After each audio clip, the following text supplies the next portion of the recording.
Good morning, students. Today we discuss the topic properties of determinant. This is the part of chapter 4 determinant. Now one by one we will discuss properties of determinant which are very helpful in proving results related to determinants. So our first property is if we interchange rows into columns, means if we take the transpose then determinant remains the same.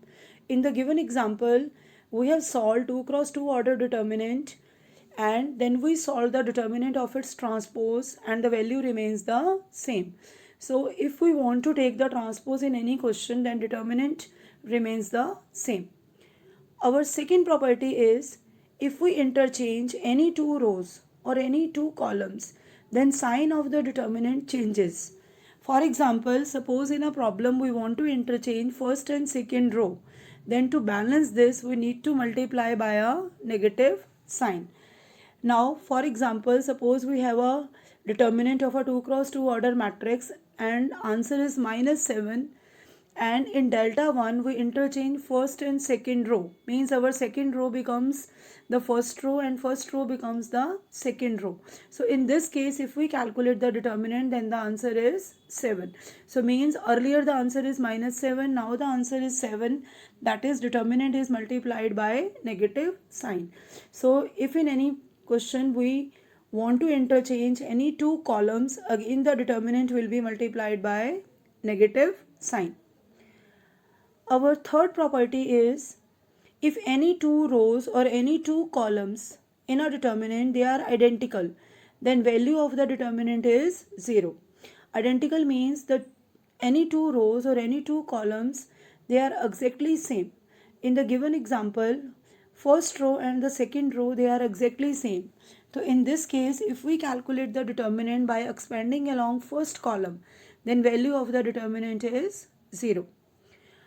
Our fourth property is if we multiply any row by some constant k, then determinant is also multiplied by the same constant k. This property can also be represented as Ri arrow k times Ri.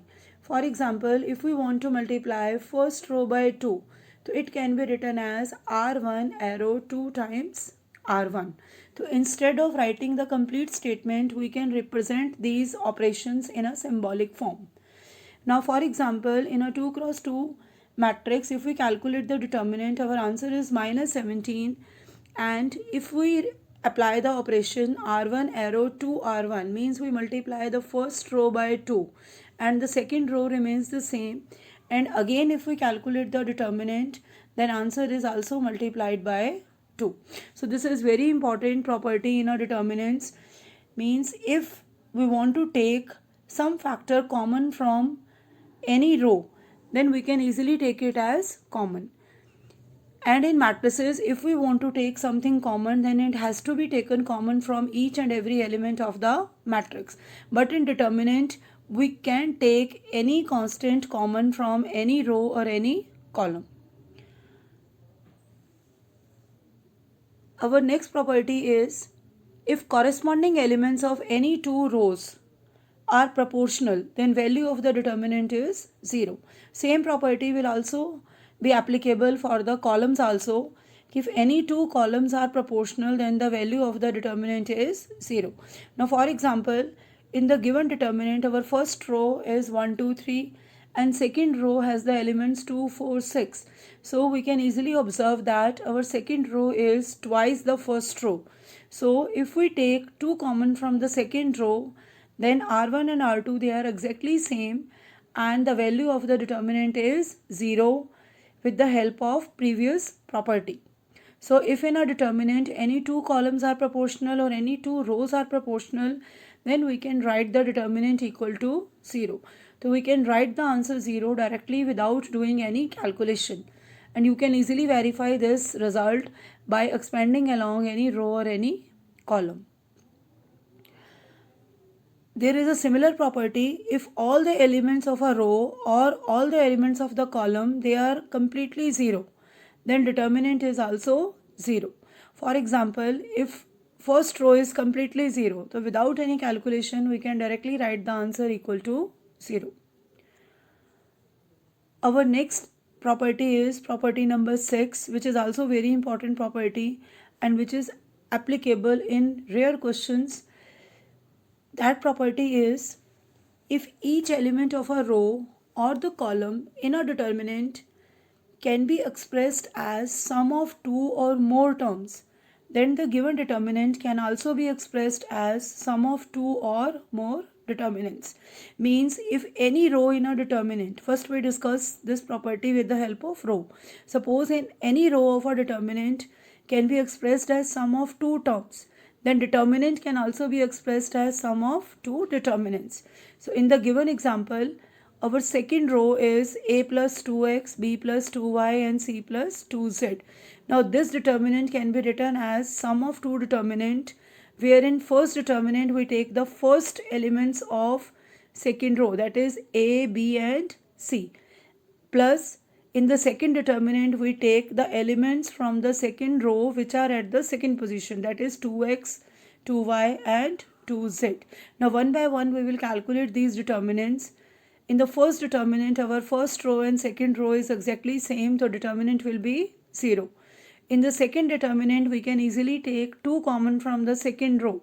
And after taking 2 common, our second row and third row is exactly same, so this determinant is also 0. So our final answer is 0. Instead, if we try to solve this question by normal expanding method, which we have done earlier, then this calculation is very complicated for getting the answer equal to 0. So this is the application of the properties of determinant in solving such type of questions where we can get the answer in very easy steps.